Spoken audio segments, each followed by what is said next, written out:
everyone, welcome to Businesses the Chat. Like this segment for me, it is very, very special. It's exciting because um I've partnered with Spoo and we're gonna be hosting weekly webinars with him, and he's gonna be sharing some awesome insights on career development, business development, and what tools to use. So basically, on these lives, you are bound to grow. You are bound to make a shift in whatever aspect you want. So, without further ado, let I would like Sbu to introduce himself, to tell us about himself and the company. Right, cool stuff. Molesh, thank you so much. I think this is a great milestone. I'm excited about our collaboration. I think you and I have been chatting for a while. And guys, this is what networking does. You really get into the right kinds of partnerships. When you meet people, you must network with them. It's not a matter of just saying hi, and then that is where you leave it. So just to give you a little bit of information about myself, I'll try and give you guys the short version of the thing, right? Because my intro is very long. I need to work on it. But I am a certified life coach. I am a certified educator in entrepreneurship through GIPS. Then I'm also a certified neuro-linguistic programmer, NLP coach as well. I've done my certification quite a number of years ago, about 2 years ago. And then I started my coaching business. Before that, I've been in the empowerment space for over 14 years, working with small businesses. So eventually I took a leap and I started my coaching business. And we're doing a lot of projects. We're working with mining companies. We're working with the financial services sector, providing business coaching services. We also got our individual clients that come through. So our biggest focus is on business development, how small businesses can use LinkedIn to network and thrive and close strategic partnerships like we've been doing for the last 2 years since the company was established. We also do career pivoting coaching. So for people that are tired of the sectors that they are in and they want to pivot, I pivoted my career after 14 years during COVID, to get into the coaching space, left my cushy job, to start my business because I believe in helping people. So we provide that one as well. And then we also do personal development. So we've got an online critical thinking clinic. So for everybody whose critical thinking has been affected by issues of stress and anxiety, we work with you to get you back so that you can refocus on your career and refocus on your business. So that is what we do. The tagline for the business, this is called Growth Peak Wellness, is project manage yourself to success. So we've got a system that we use called ClickUp, which is from a company in San Diego. And through that system, we help you to come up with a business development plan if you come for business coaching, a career pivoting plan if you're coming for career pivoting, or a personal development plan if you need to get yourself in a better space mentally and emotionally. So that's it in a nutshell. There's a longer story, but I'll give you this one.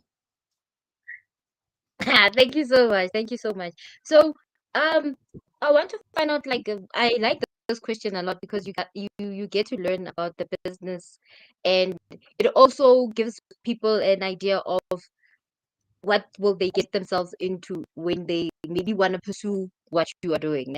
What are some of the challenges that you kind of like face in your industry? Wow. Okay. So one of the biggest things is that the coaching industry in South Africa is very different from the US, for example. I always speak about when you're watching these reality shows on TV. Sometimes you have to sit and watch some of these reality shows when you are sort of like switching off. Otherwise, you're gonna get stressed out, especially in our industry. You need something light every now and then. But when you look at these celebrities and you're watching these shows, and you will see in some of the clips, the person is going to visit their life coach, as part of what's happening in the program, and they've sort of like normalized it. Celebrities are walking around with life coaches. They're walking around with acting coaches. Denzel Washington has an acting coach, so they've normalized coaching that side. Whereas in South Africa, we sort of like need to stamp our position, and explain to people what we are as life coaches, what we are as business coaches. So we don't have an industry per se. We are growing the industry. We're building a plane as it's flying, so we are growing the industry.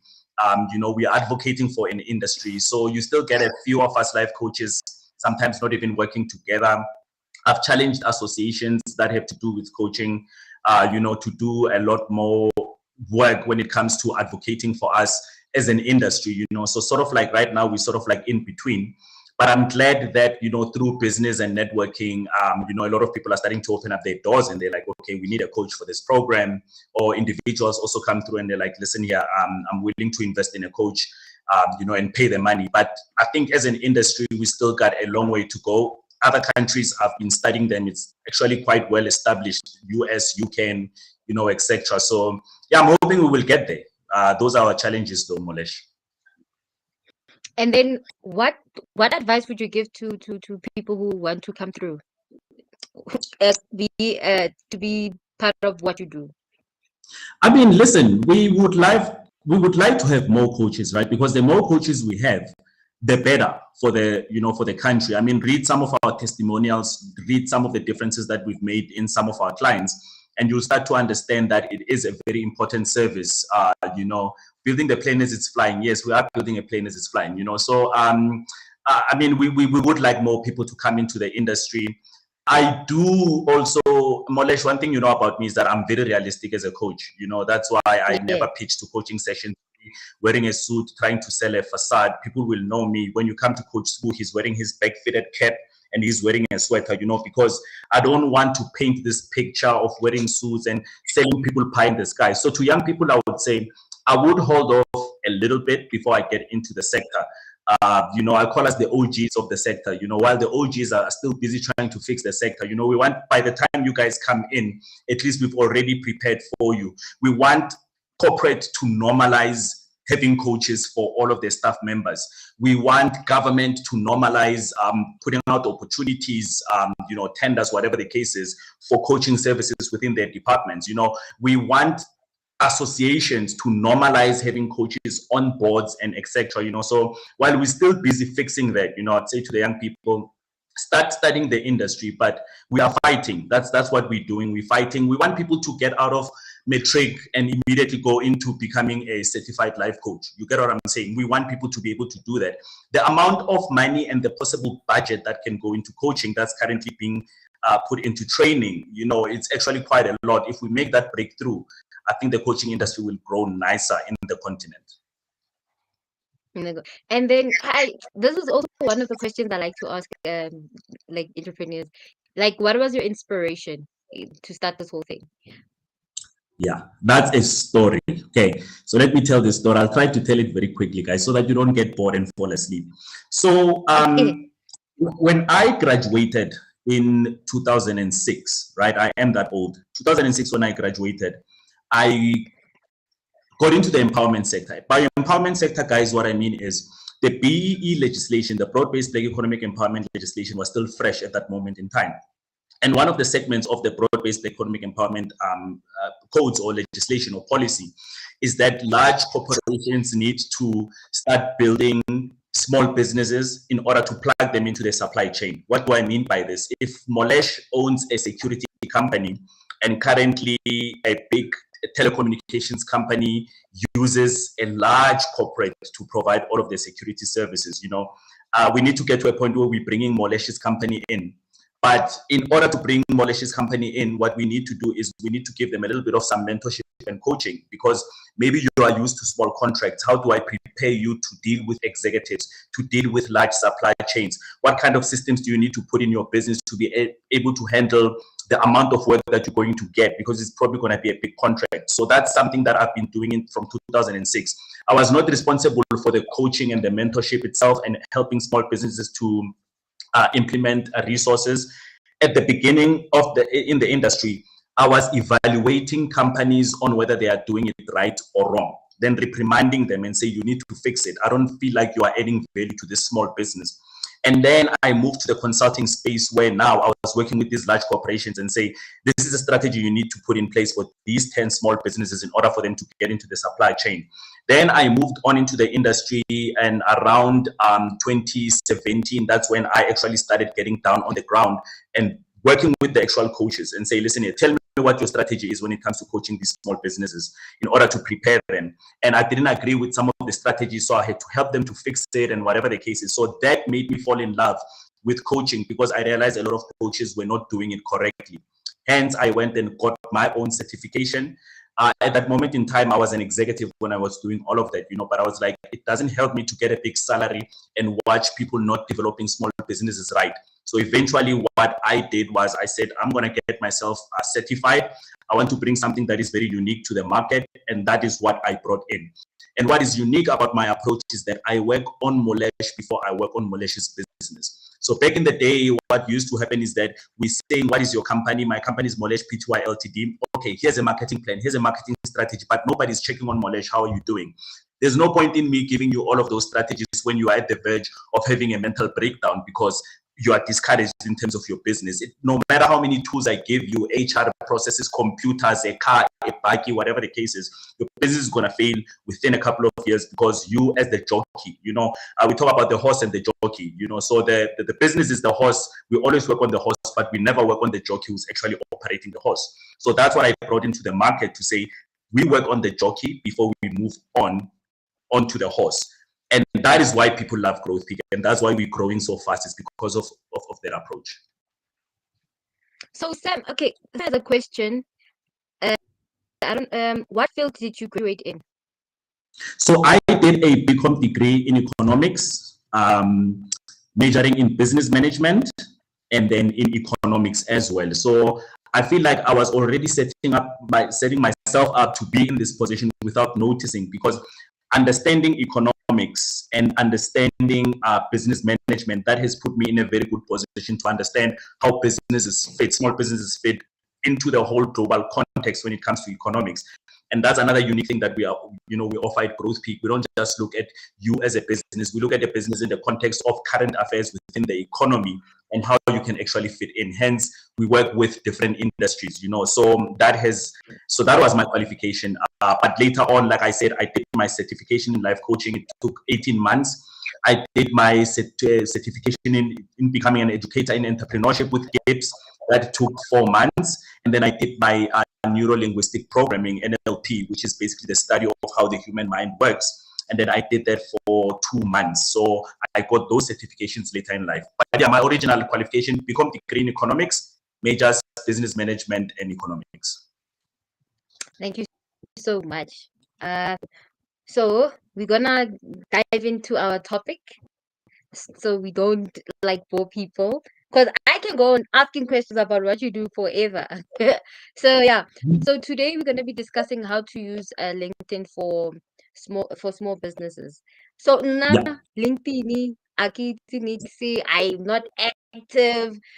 So I ever since I've spoken to coach, he would give me mini tasks to complete. So we're still working on my profile, and yeah, I'll get there. So he is the guru here. So he's gonna be giving us tips, guidelines, and I'm gonna be asking a couple of questions.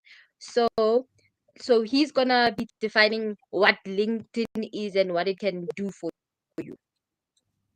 Cool. So Molesh, LinkedIn, let me give it to you in simple terms, right? For everybody. So for people that are looking for work and people that are looking for business opportunities, right?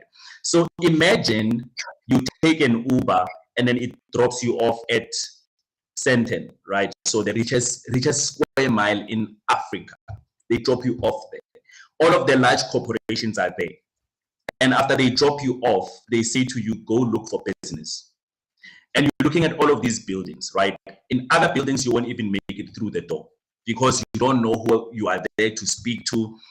With some of them, you might drop off your proposal at reception, but the receptionist will never send it up.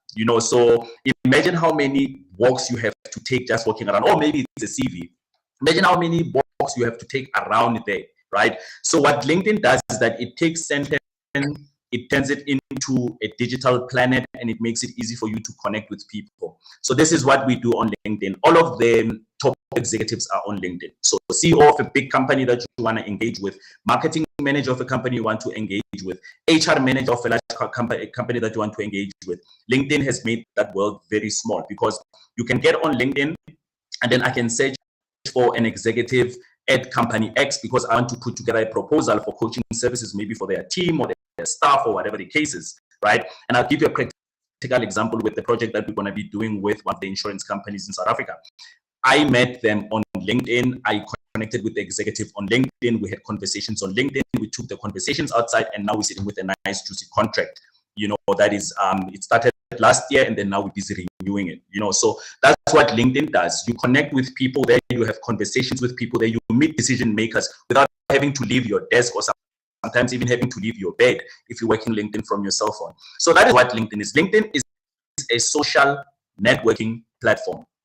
And by virtue of me using the word network, it already tells you, Malesh, that you need to be active on LinkedIn. You can't say I am on LinkedIn, and then that is it. And then the LinkedIn must do the magic for you. You get on LinkedIn, you must connect with the right people, you must have conversations with them, and then you must get your profile right before you do that. That's why I'm hard on everybody, like get your profile right, because if your profile looks shady, nobody's going to accept your connection request and nobody's going to have a conversation with you. Because Coach, at some point when I was employed and I would like, okay, let me try and fix my LinkedIn profile. Mara, I was never winning, and I'm just like, what? Okay, not platform e and then now about to check up you know what I mean? And I was so frustrated. So I guess there were so many things that I needed to work on, find out, and learn. But I'm glad I have you now that we're gonna fix it. But now it's not even on like a career thing. It's now we are onto the business aspect of things. And I, like something like triggered me now. It's when we were on the TikTok live, then we were speaking about you you can post content, but like if it's not engaging or people are not engaging, you know what I mean? So I think that's also a nice conversation to have. Like so my next question is, how important is it for entrepreneurs to be on LinkedIn? Great question. So how important is it for entrepreneurs to be on LinkedIn? I would ask this question a different way. How important is it for entrepreneurs to make money? If you're saying as an entrepreneur, it's very important for me to make money, then LinkedIn is very important, right? LinkedIn is where we close deals. LinkedIn is where we get to a point where we're talking about large strategic partnerships. This is where we're talking about contracting in bulk. This is where we are meeting the right decision makers. This is where we are putting together the proposals. That's where the money comes from. So if you're an entrepreneur and you're saying making money is important, then chances are being on LinkedIn is very, very, very important. Like I said, it takes your big world, it compartmentalizes it. I can speak to a program director. Let's say there's a university somewhere in Cape Town, University of Cape Town. We can make an example with that. And I know they've got a program that has to do with entrepreneurship. And I feel like I can add value as a coach with the programs that we have into that program. I can connect with the program director or the program manager specifically responsible for that program in Cape Town, right? I can connect with them through LinkedIn without having to book flights and whatever the case is, and start creating that relationship and start creating that engagement up to the point where they're very comfortable with me and they can give me their contact details. Then I can slip in my proposal, and the next thing you know, I've got a deal in Cape Town, but I never took a flight and I never left my house. That's what we do when we're on LinkedIn. So if what I just said is important to you as a small business, then you need that LinkedIn account. You've got no choice. Cold calling is a thing of the past, where you're calling people, they're transferring you, and then the phone drops, and then you try again, and it's me again, and then the phone. Why would you want to put yourself through that when you can get on LinkedIn and connect with decision makers? Work smart, don't work hard. Nice, I like that. I can't wait to be making those deals very soon. I'm getting there. Yeah. And then how entrepreneurs use LinkedIn. We are getting there. We are getting there. So how entrepreneurs use LinkedIn? How should we use LinkedIn as entrepreneurs? Okay, so this is a big don't.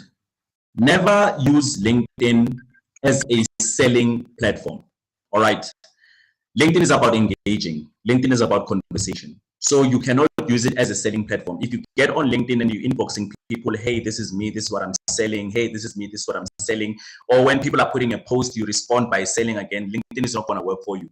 LinkedIn is a networking platform. So everybody there exercises a certain level of maturity. People are there to engage. One thing you need to understand. So how you should be using LinkedIn, you should be using it in a networking manner. What do I mean by networking manner? We need to share information so that we can see if we're a perfect match or not. It's like bookshelf, we need to be sharing that information to see if perfect match or not. So let me give you a practical example. Like I said, with Growth Peak, we're a very practical company.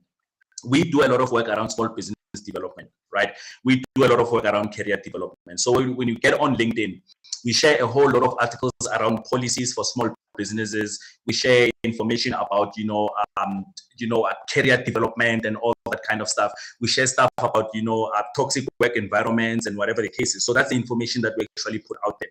Let me tell you what this one does.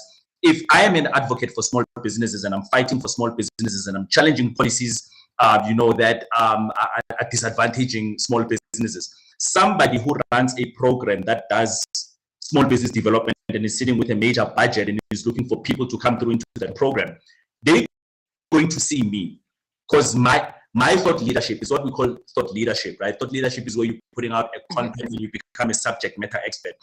My thought leadership and me being a subject matter expert is already going to attract those people to listen here. We are running a program. And some of the points that you were making there, they actually sound fantastic. Do you mind meeting with us so that we can have a chat? Now that conversation goes outside of LinkedIn. Then we start talking, this is what I meant. And they're also starting to learn like, oh man, we actually need somebody like you to help us strengthen our programs. So how much are you going to charge us per month? Do you want to get into a retainer contract or whatever the case is? Then I can say no, for sure. Then we can start working that SLA. So the thing is, you having conversations, you're engaging on conversations. So it's either you are posting your own stuff, challenging a specific policy or announcing a new policy and how a certain policy can work much more better around the field that you're in as a small business. Or when somebody is posting that kind of content and maybe it's a program director or the CEO of a big company, you are commenting on it and you are engaging on it and you're giving your valid points. When people like your thought leadership and they like your mind, they like your thinking, they're going to take that relationship outside, they're going to want to work with you. That's when we start closing deals. So in terms of posting, how often should you post? What type of stuff should you post to get that type of engagement? So that's another thing about LinkedIn. How often you post, how often you don't post. All of those things are irrelevant. Let me tell you where they are irrelevant, right? It's where they are relevant. Okay.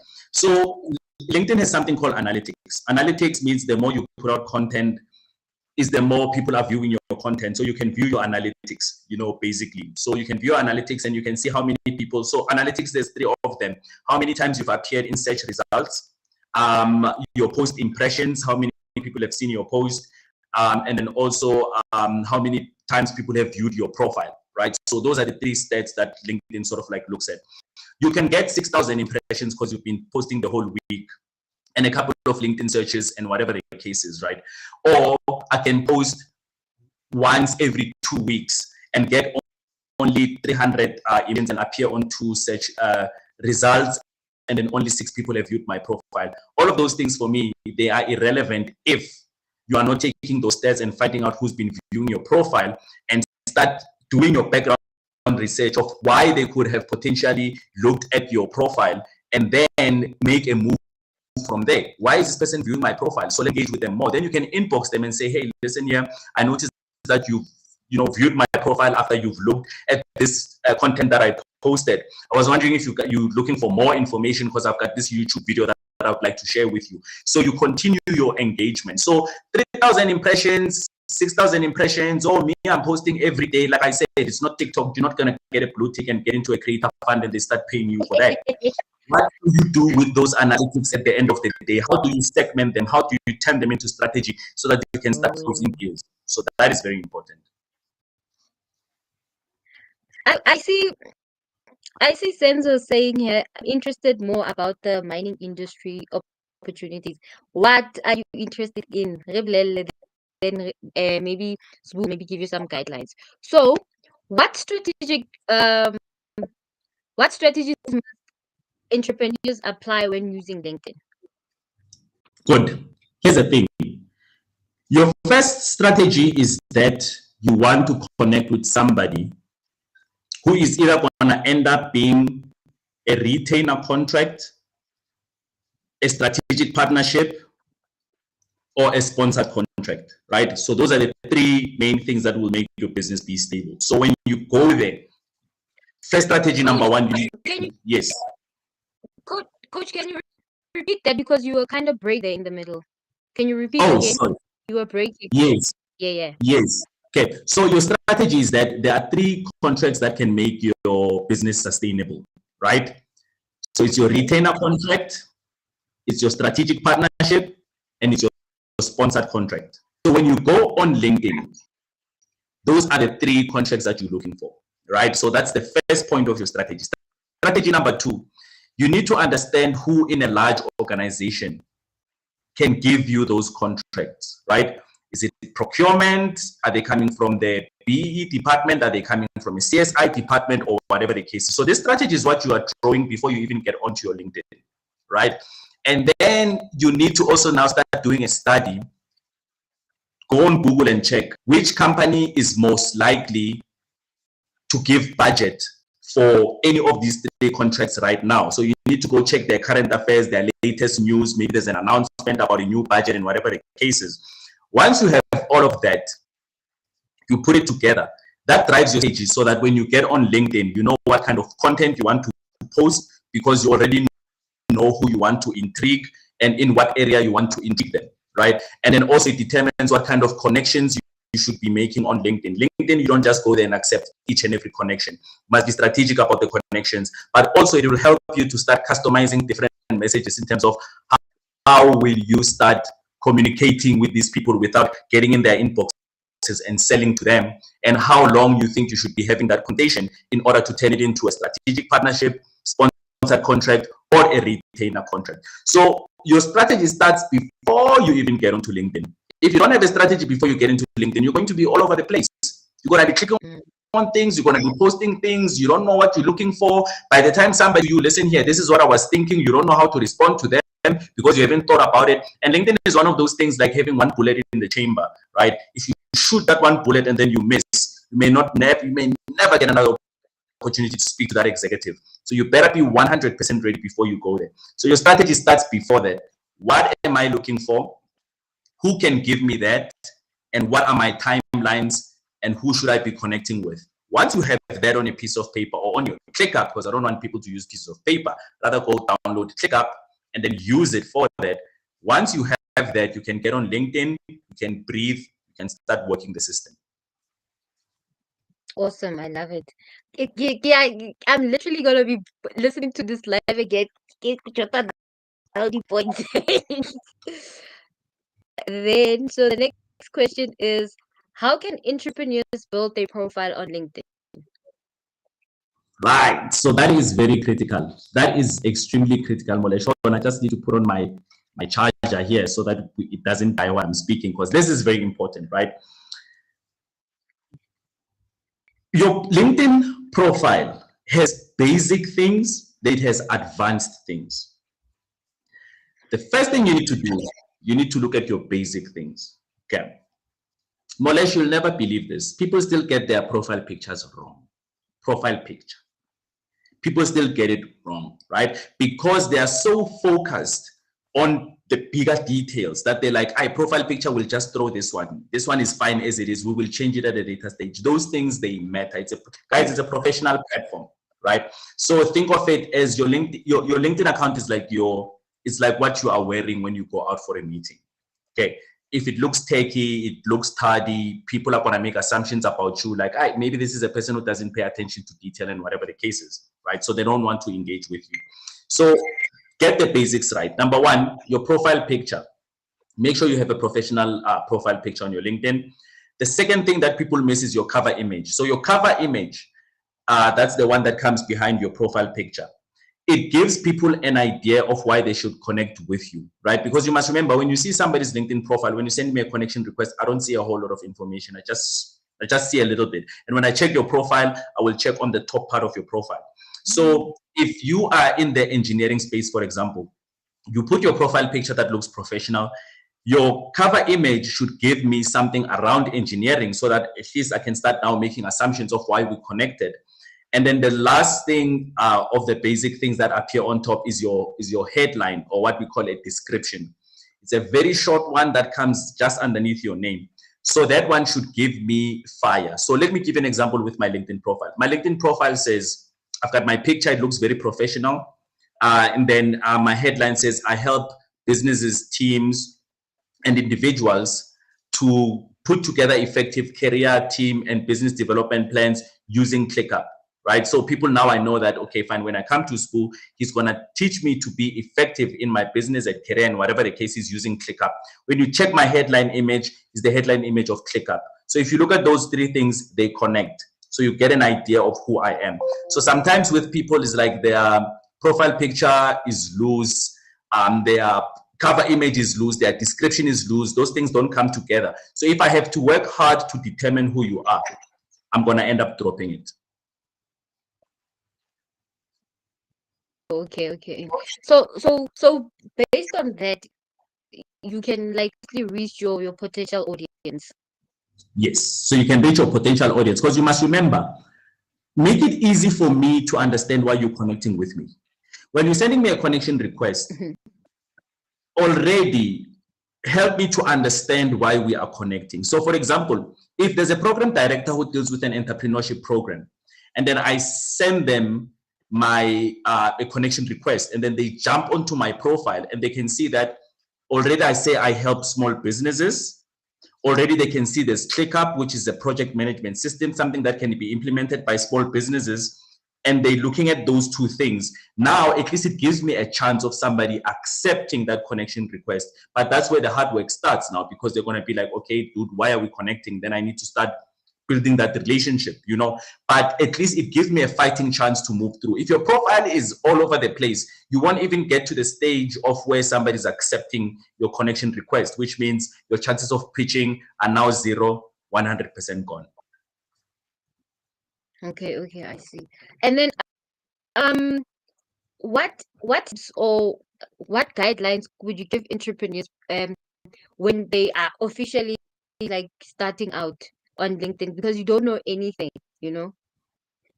So the first thing that you need to do, obviously, get your profile right, right? Like I said, right? So before you do anything on LinkedIn, get your profile right. Like I said, it's like a gun with one bullet in the chamber. If your profile is not right and you connect with somebody and they reject your connection request, chances are if you send the connection request again, they're going to think you are spamming them once you fixed your profile. Things are going to go south for you. It's the same thing with inboxing people. Let's say somebody does connect with you and then you send them the wrong message, right? So you immediately start selling. This is what I sell. This is my PDF profile and everything like that. And they get annoyed by that. You may not get a chance to send another message again, because they've already flagged you as that person who is not interested in connecting, is not interested in creating a genuine friendship or genuine professional relationship. You are just here to sell. So they might even remove you as a connection at that moment in time. And when you try to get them back, they don't accept this time. So you've messed it up. So fix your profile first. Make sure it's looking good. Number two, like I said, think twice before you send somebody a message on LinkedIn. Think very carefully. Is this the message I really want to send? Is this the message that's gonna lead into the next level of communication to the point that I am building a relationship? Have I commented enough on this person's status? Have I shared enough information with this person that they really enjoy my company? They really enjoy talking to me?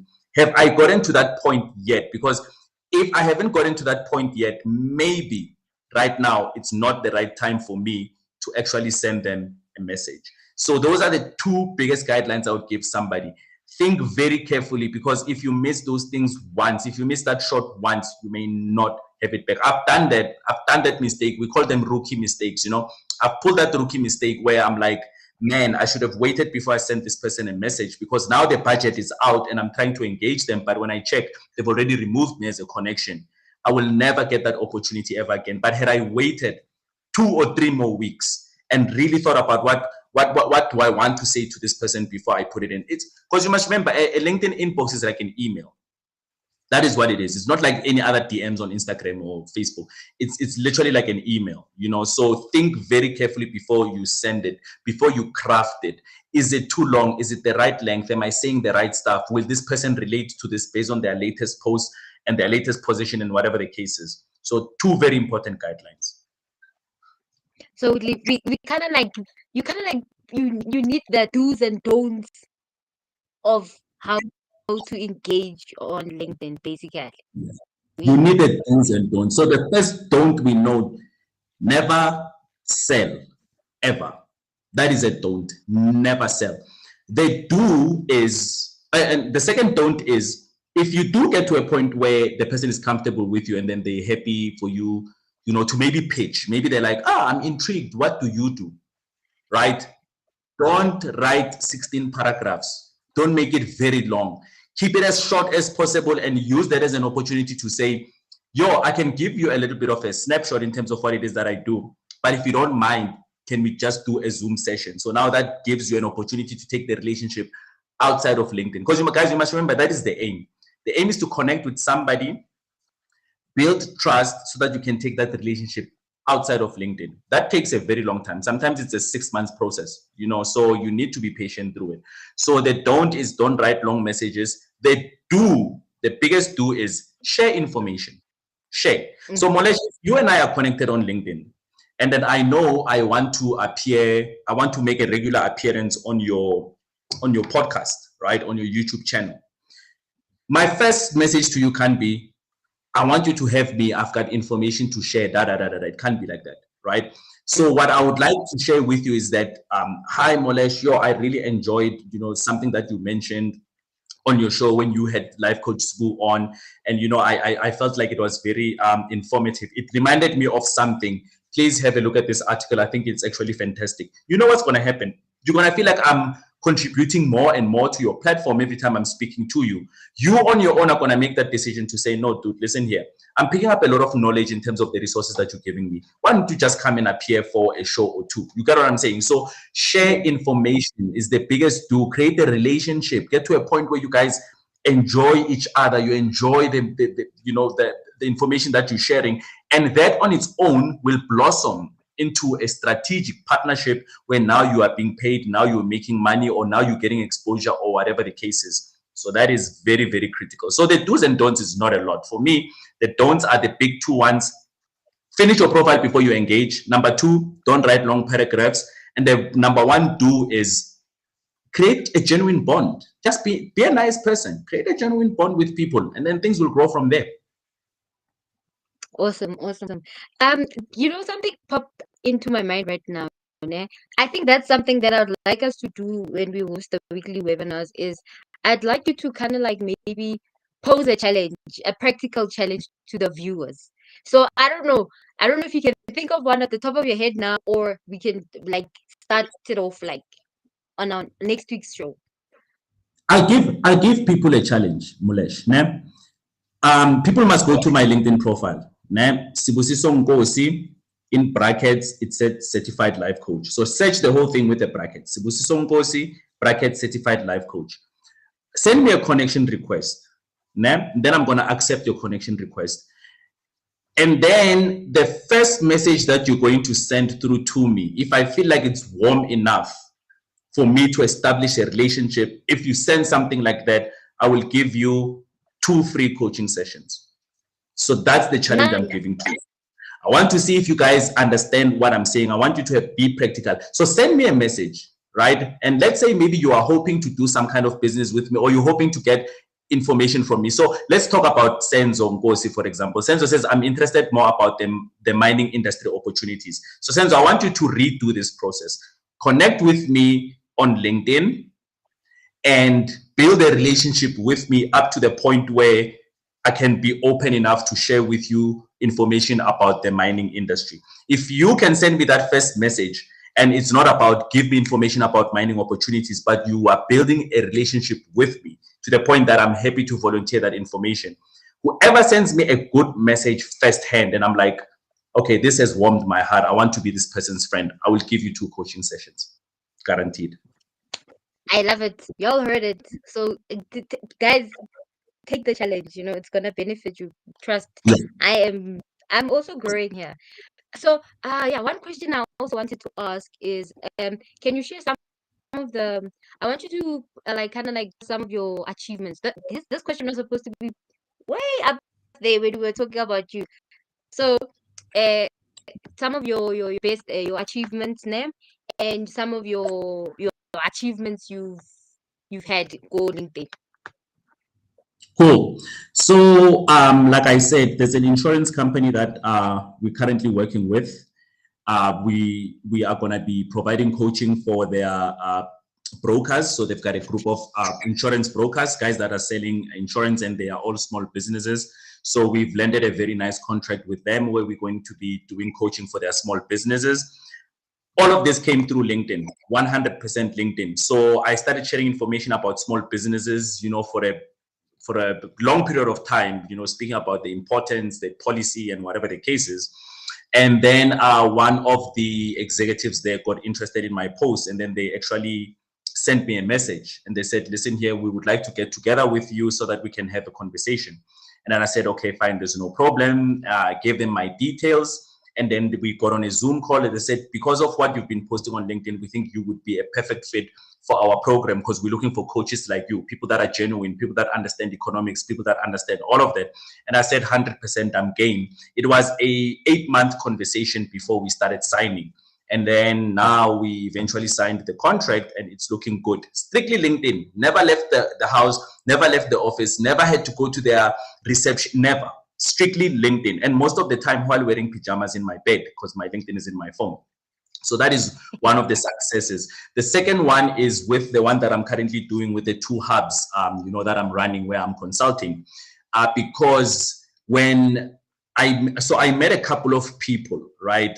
One lady I used to work with, and then she introduced me to a bunch of people, and then said, "You know what, you guys need to get into an agreement with this guy because he knows a lot." So this company was trying to put together a strategy for this mine.